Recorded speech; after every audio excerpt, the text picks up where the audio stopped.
ಎಲ್ಲರಿಗೂ ಮನೇಲಿ ಸ್ವಲ್ಪ ಹಾಲಿತ್ತು, ಹಾಗಾಗಿ ಒಂದು ಸ್ವೀಟ್ ರೆಸಿಪಿ ಮಾಡಿದ್ದೀನಿ. ನಿಮ್ಮ ಜೊತೆನೂ ಕೂಡ ಶೇರ್ ಮಾಡ್ಕೊಂಡಿದ್ದೀನಿ. ನೋಡಿ ವಿಡಿಯೋನ. ಹಾಲು ಚೆನ್ನಾಗಿ ಕಾಯಬೇಕು. ಅರ್ಧ ಲೀಟ್ರ್ ಹಾಲಾದರೆ ಸಾಕಾಗ್ಬಿಡುತ್ತೆ. ಹಾಲು ಚೆನ್ನಾಗಿ ಕಾಯ್ದಷ್ಟು ಗಟ್ಟಿಯಾಗುತ್ತಲ್ವ, ಅದು ತಿಕ್ನೆಸ್ ಬರುತ್ತೆ ಹಾಲು ಕಾಯ್ತಾ ಕಾಯ್ತಾ. ಆ ರೀತಿ ಚೆನ್ನಾಗಿ ಕಾಯಿಸ್ಕೊಳ್ಳೋಣ. ಬೇಕಂದರೆ ಹಾಲು ಇನ್ನೂ ನಿಮಗೆ ಚೆನ್ನಾಗಿ ಗಟ್ಟಿಯಾಗಬೇಕು ಅಂದರೆ ಕಸ್ಟರ್ಡ್ ಪೌಡರ್ ಹಾಕ್ಬೋದು ನೀವು. ಅದನ್ನು ಹಾಕಿ ಹಾಲು ತಣ್ಣಗಾದ್ಮೇಲೆ ಯೂಸ್ ಮಾಡಿಕೊಂಡ್ರೆ ಇನ್ನೂ ಚೆನ್ನಾಗಿ ಗಟ್ಟಿ ಬರುತ್ತೆ ಹಾಲು. ಹಾಲು ಕಾಯ್ತಾ ಇರಬೇಕಾದ್ರೆ ಅದಕ್ಕೆ ಸ್ವಲ್ಪ ಸಕ್ಕರೆ ನಿಮಗೆ ಎಷ್ಟು ಬೇಕು ಅಷ್ಟು ನೋಡಿ, ಸ್ವೀಟಿಗೆ ಎಷ್ಟು ಬೇಕೋ ಅಷ್ಟು ಹಾಕಿ ಸಕ್ಕರೆನ ಕರಗಿಸ್ಕೊಳ್ಬೇಕು ಹಾಲಲ್ಲೇ. ಇದಕ್ಕೆ ಕಡಿಮೆ ಪದಾರ್ಥಗಳು ಅಷ್ಟೇ ಯೂಸ್ ಮಾಡೋದು. ಬ್ರೆಡ್ಡು, ಬಾಳೆಹಣ್ಣು, ಹಾಲು, ಸಕ್ಕರೆ ಇಷ್ಟಿದ್ರೆ ಸಾಕು, ಬೇಗ ಆಗೋಗ್ಬಿಡುತ್ತೆ. ನೀವು ಒಂದ್ಸಲ ಟ್ರೈ ಮಾಡಿ. ಸಕ್ಕರೆ ಎಲ್ಲ ಕರಗಿದಾದ್ಮೇಲೆ ನೆಕ್ಸ್ಟು ಈ ಕಡೆ ನಾನು ಬ್ರೆಡ್ಡು ಮತ್ತು ಬಾಳೆಹಣ್ಣು ಅದನ್ನೇನೇನು ಬೇಕೋ ಆ ಕಡೆ ಅದನ್ನು ಕೂಡ ನಾನು ರೆಡಿ ಮಾಡ್ಕೊಳ್ತೀನಿ.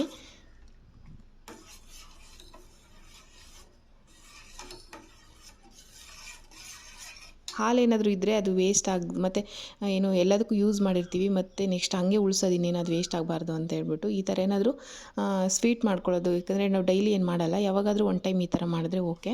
ನೀವು ಬಾಳೆಹಣ್ಣು ಇಷ್ಟ ಇಲ್ಲ ಅಂತಂದರೆ ಬೇರೆ ಯಾವುದಾದ್ರೂ ಮ್ಯಾಂಗೋ ಇದ್ದರೆ ಇನ್ನೂ ಚೆನ್ನಾಗಿರುತ್ತೆ. ಇಲ್ಲಾಂದರೆ ನೀವು ಹಂಗೇ ಮಾಡ್ಕೊಳ್ಬೋದು. ಬರೀ ಬ್ರೆಡ್ಡು ಮತ್ತು ಹಾಲು, ಸಕ್ಕರೆ ಇಷ್ಟರಲ್ಲೇ ಮಾಡ್ಕೋಬೋದು. ಬಾಳೆಹಣ್ಣು ಸ್ಕಿಪ್ ಮಾಡೋದಾದರೆ ಮಾಡ್ಬೋದು. ನಾನಿವಾಗ ಸೆಂಟ್ರಿಗೆ ಒಂದು 4-5 ಬಂದು ಬಾಳೆಹಣ್ಣು ಚಿಕ್ಕ ಚಿಕ್ಕದಾಗಿ ಪೀಸ್ ಮಾಡಿಕೊಂಡು ಅದನ್ನು ಹಾಕಿ ಅದಕ್ಕೆಲ್ಲ ನಾನು ಚೆನ್ನಾಗಿ ಸ್ಪ್ರೆಡ್ ಮಾಡಿಕೊಂಡೆ. ಬಾಳೆಹಣ್ಣ ಚೆನ್ನಾಗಿ ಮೆಲ್ಟ್ ಮಾಡಿಕೊಂಡೆ ಸ್ಪೂನ್ ಸಹಾಯದಿಂದ. ಎರಡು ಕಡೆನೂ ಒಂದು ಸೈಡ್ ಬಾಳೆಹಣ್ಣು ಮಾಡಿಬಿಟ್ಟು ಅಂದರೆ 2 ಬ್ರೆಡ್ ಇಟ್ಬಿಟ್ಟು ಅದನ್ನು ಸಕ್ಕರೆಯಲ್ಲಿ ಹಾಲು ಮತ್ತು ಸಕ್ಕರೆ ಕಾಯಿಸಿದ್ನಲ್ವ ಅದ್ರ ಜೊತೆ ಹಾಕ್ಕೊಳ್ತೀನಿ ನಾನು. ಫುಲ್ಲು ಬ್ರೆಡ್ಡು ಏನಂದರೆ ಹಾಲಲ್ಲಿ ಎಷ್ಟು ಚೆನ್ನಾಗಿ ಡಿಪ್ ಮಾಡ್ತೀವಿ ನಾವು ಅಷ್ಟು ಸಾಫ್ಟಾಗಿ ಸ್ಮೂತಾಗಿ ಬರುತ್ತೆ ಇದು ತಿನ್ನೋದಕ್ಕೆ. ತುಂಬ ಸ್ಮೂತಾಗಿ ಚೆನ್ನಾಗಿ ಬರುತ್ತೆ. ಫುಲ್ಲು ನೆನಿಬೇಕು ಹಾಲಲ್ಲಿ, ಆ ಥರ ಮಾಡಿಕೊಂಡ್ರೆ ಚೆನ್ನಾಗಿರುತ್ತೆ. ನೀವು ಬಾಳೆಹಣ್ಣು ಇಟ್ಬಿಟ್ಟು ನಾನು ಅದಕ್ಕೆಲ್ಲ ಸ್ಪ್ರೆಡ್ ಮಾಡಿ ಇದನ್ನು ನಾನು ಒಂದು ಪ್ಯಾನ್ ಇಟ್ಬಿಟ್ಟು ಅದಕ್ಕೆ ಸ್ವಲ್ಪ ಬಟರ್ ಹಾಕ್ಕೊಂಡಿದ್ದೀನಿ. ಅದೆಲ್ಲ ಕರಗಿದ ಮೇಲೆ ಅದಕ್ಕೆ ಬ್ರೆಡ್ನ 2 ಸೈಡೂ ಒಂದು ಸ್ವಲ್ಪ ರೋಸ್ಟ್ ಮಾಡ್ಕೊಂಡ್ರೆ ಸಾಕು. ಸ್ವಲ್ಪ ಬಿಸಿ ಆದರೆ ಸಾಕದು. ನೋಡ್ಕೊಂಡು ಲೋ ಫ್ಲೇಮಲ್ಲೇ ಮಾಡ್ಕೊಳ್ಳಿ, ಇಲ್ಲಾಂದರೆ ಬೇಗ ಕಪ್ಪಾಗೋ ಚಾನ್ಸಸ್ ಇರುತ್ತೆ ಬ್ರೆಡ್ಡು. 2 ಸೈಡೂ ಮಾಡ್ಕೊಳ್ಬೇಕು. ಇದರಲ್ಲಿ ತುಂಬ ರೆಸಿಪಿ ಮಾಡ್ಬೋದು. ನಾನು ನೆಕ್ಸ್ಟ್ ಇನ್ನೂ ಯಾವಾಗಾದರೂ ಮಾಡ್ತಾಯಿರ್ತೀನಿ ಈ ಥರ ರೆಸಿಪೀಸ್ನ. ಪ್ಲೀಸ್ ಹೊಸ್ದಾಗಿ ಯಾರಾದರೂ ನೋಡ್ತಾಯಿದ್ರೆ ಸಬ್ಸ್ಕ್ರೈಬ್ ಮಾಡ್ಕೊಂಡು ಸಪೋರ್ಟ್ ಮಾಡಿ. ಈ ಥರ 2 ಸೈಡೂ ಚೆನ್ನಾಗಿ ರೋಸ್ಟ್ ಮಾಡ್ಕೊಳ್ಳೋಣ.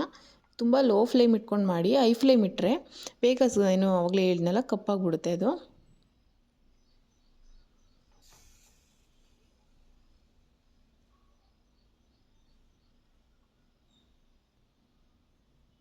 ಅದು ಬಿಸಿ ಇರುತ್ತೆ. ಸ್ಪೂನ್ ಸಹಾಯದಿಂದ 2 ಸೈಡೂ ಈ ಥರ ಮಾಡಿಕೊಂಡ್ರೆ ಸಾಕು. ಇದ್ರ ಹಾಲು ಫುಲ್ಲು ಮುಳುಗೋ ಥರ ನಮಗೆ ಬ್ರೆಡ್ಡಿಗೆ ಹಾಲು ಹಾಕಿದ್ರೆ ತುಂಬ ಸಾಫ್ಟ್ ಅಂದರೆ ಸಾಫ್ಟಾಗಿರುತ್ತೆ ಗೊತ್ತಾ ತಿನ್ನೋದಕ್ಕೆ. ಸ್ಪೂನಲ್ಲಿ ಹಿಂಗೆ ಅಂದಿದ ತಕ್ಷಣ ಅದು ಅಷ್ಟು ಮೃದುವಾಗಿರುತ್ತೆ ತಿನ್ನೋದಕ್ಕೆ.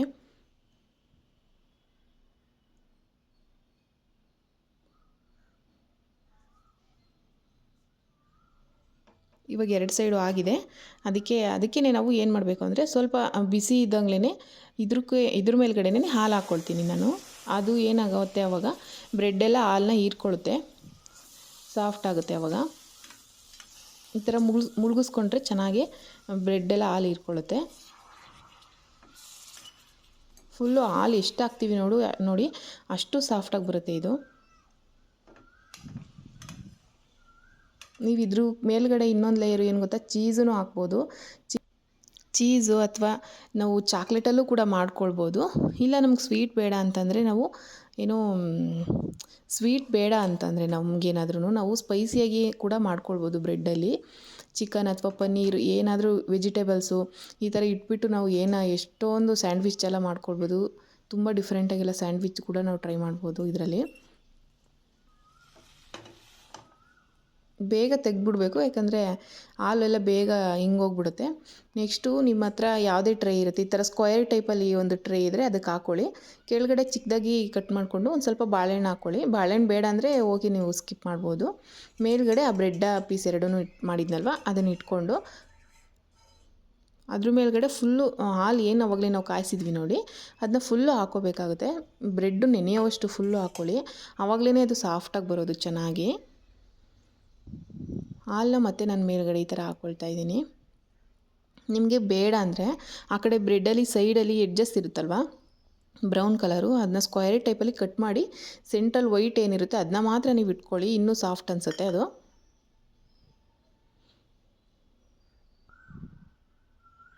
ಮತ್ತು ನಾನು ಮೇಲ್ಗಡೆನೂ ಕೂಡ ಅದೇ ಥರ ಬಾಳೆಹಣ್ಣು ಇಟ್ಕೊಳ್ತಾ ಇದ್ದೀನಿ.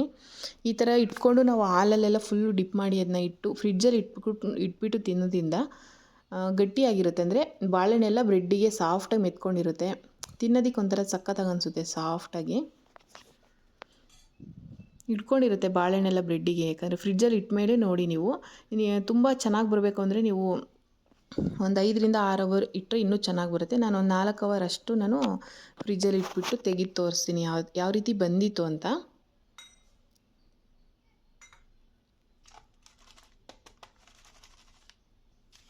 ಮ್ಯಾಂಗೋ ಇದ್ದರೆ ನೀವು ಟ್ರೈ ಮಾಡ್ಬೋದು. ಈ ಟೈಮಲ್ಲಿ ಮಾವಿನ ಹಣ್ಣು ಏನಾದ್ರು ಸಿಕ್ಕಿದ್ರೆ ಅದು ಇನ್ನೂ ಚೆನ್ನಾಗಿ ಬರುತ್ತೆ. ಬಾಳೆಹಣ್ಣಿಗಿಂತ ಮಾವಿನ ಹಣ್ಣು ಚೆನ್ನಾಗಿರುತ್ತೆ ಅಂತ ನಂಗೆ ಅನಿಸುತ್ತೆ. ಮನೇಲಿ ಬಾಳೆಹಣ್ಣು ಇತ್ತು ಅಲ್ವಾ, ಹಾಗಾಗಿ ನಾನು ಇದನ್ನು ಟ್ರೈ ಮಾಡಿದೆ. ಈ ಥರನೂ ಮಾಡಿ ನೀವು, ಬಾಳೆಹಣ್ಣು ಇದನ್ನ ಇಷ್ಟಪಡೋರು ಇರ್ತಾರೆ. ಮೇಲ್ಗಡೆ ಇನ್ನೊಂದು ಪೀಸ್ನ ನಾನು ಬ್ರೆಡ್ ಇಟ್ಟಿದ್ದೀನಿ, ಅದನ್ನು ಕೂಡ ಫುಲ್ಲು ಏನೋ ಮುಳುಗೋ ಥರ ನಾವು ಹಾಲಲ್ಲಿ ನೆನೆಸ್ಕೋಬೇಕು. ಫುಲ್ಲು ಎಡ್ಜಸ್ಸಿಗೂ ಕೂಡ ಎಲ್ಲ ನೀಟಾಗಿ ಹಾಕ್ಕೊಳ್ಳಿ. ಹಾಲಲ್ಲಿ ನೆಂದಷ್ಟು ಅದು ಚೆನ್ನಾಗಿ ಬರುತ್ತೆ.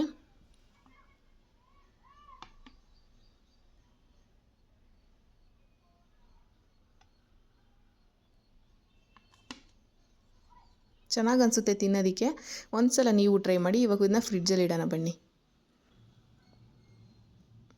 ಇವಾಗ ರೆಫ್ರಿಜರೇಟಲ್ಲಿ 4 to 5 ಅವರ್ಸ್ ಇಟ್ಟರೆ ಸಾಕು ನಾವು. ಅದು ಏನು ಕೂಲಾಗಿರುತ್ತೆ ಮತ್ತು ಸಾಫ್ಟಾಗಿ ಬ್ರೆಡ್ಡು ಹಾಲನ್ನೆಲ್ಲ ಎಳ್ಕೊಂಡು ತುಂಬ ಮೃದುವಾಗಿರುತ್ತೆ, ತಿನ್ನೋದಕ್ಕೆ ಸಖತ್ತಾಗಿ ಅನಿಸುತ್ತದು.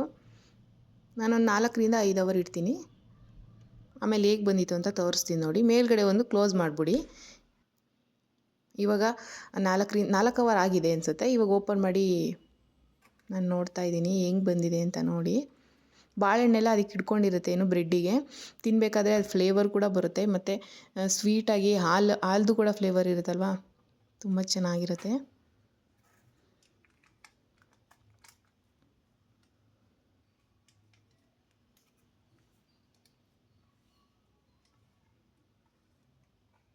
ಇನ್ನೂ ಹಾಲು ಫುಲ್ಲು ಹಾಕಿ ಇನ್ನೂ ಸಾಫ್ಟಾಗಿ ಬರುತ್ತೆ ನೋಡಿ, ಯಾವ ಥರ ಕಾಣಿಸ್ತಿದೆ. ಇದು ಬಾಳೆಹಣ್ಣೆಲ್ಲ ಅದ್ರ ಹಾಲು ಜೊತೆ ಕರಗಿ ಫುಲ್ ಅದ್ರದ್ದು ಫ್ಲೇವರ್ ಬರ್ತಾಯಿತ್ತು ಸಾಫ್ಟಾಗಿ. ಮತ್ತು ಕೆಳಗಡೆ ಒಂದು ಲೇಯರ್ ಹಾಕಿರ್ತೀವಲ್ವ, ಅದೆಲ್ಲ ಮೆಲ್ಟ್ ಆಗಿಬಿಟ್ಟಿರುತ್ತೆ ಬ್ರೆಡ್ ಜೊತೆ. ತಿನ್ನೋದಕ್ಕೆ ಒಂಥರ ಡಿಫ್ರೆಂಟ್ ಟೇಸ್ಟ್ ಅನಿಸುತ್ತೆ. ಈ ಥರ ಎಡ್ಜಸ್ನ ತೆಗೆದ್ರೆ ನಿಮ್ಗೆ ಇನ್ನೂ ಈ ಥರ ಸಾಫ್ಟಾಗಿ ಸ್ಪೂನಲ್ಲಿ ಹಿಂಗೆ ಅಂದಿದ ತಕ್ಷಣ ಬಂದ್ಬಿಡುತ್ತೆ. ನಾನು ಈ ಏನು ಬ್ರೌನ್ ಕಲರ್ ಇದೆ ನೋಡಿ ಸ್ಕ್ವೇರ್ ಟೈಪ್, ಅದನ್ನ ತೆಗ್ದಿಲ್ಲ, ಹಾಗಾಗಿ ನಾನು ಇದರಲ್ಲಿ ತಗೊಳ್ತಾ ಇದ್ದೀನಿ. ಚೆನ್ನಾಗಿ ಬಂದಿತ್ತು. ಖಂಡಿತ ನೀವು ಒಂದ್ಸರಿ ಮನೇಲಿ ಟ್ರೈ ಮಾಡಿ. ಪ್ಲೀಸ್ ಈ ವಿಡಿಯೋ ಇಷ್ಟ ಆದರೆ ಲೈಕ್ ಮಾಡಿ, ಮತ್ತು ಸಬ್ಸ್ಕ್ರೈಬ್ ಇನ್ನೂ ಯಾರಾದರೂ ಮಾಡ್ಕೊಂಡಿಲ್ಲ ಅಂದರೆ ಸಬ್ಸ್ಕ್ರೈಬ್ ಮಾಡ್ಕೊಳ್ಳಿ. ನೀವು ಒಂದ್ಸಲ ಮನೇಲಿ ಟ್ರೈ ಮಾಡಿ. ನೀವು ಬೇಡ ಅಂತಂದರೆ, ಬಾಳೆಹಣ್ಣು ಬೇಡ ಅಂದರೆ ನೀವು ಬೇರೆ ಯಾವುದಾದ್ರೂ ಫ್ರೂಟ್ಸ್ ಇಟ್ಟು ಕೂಡ ಮಾಡ್ಬೋದು. ಫೋಟೋ ಯಾವ ಥರ ಬಂದಿದೆ ಅಂತ ಇಲ್ಲಿ ಹಾಕಿದ್ದೀನಿ ನೋಡ್ಬೋದು ನೀವು. ನೆಕ್ಸ್ಟ್ ವಿಡಿಯೋದಲ್ಲಿ ಸಿಗ್ತೀನಿ. Thank you so much. Bye bye.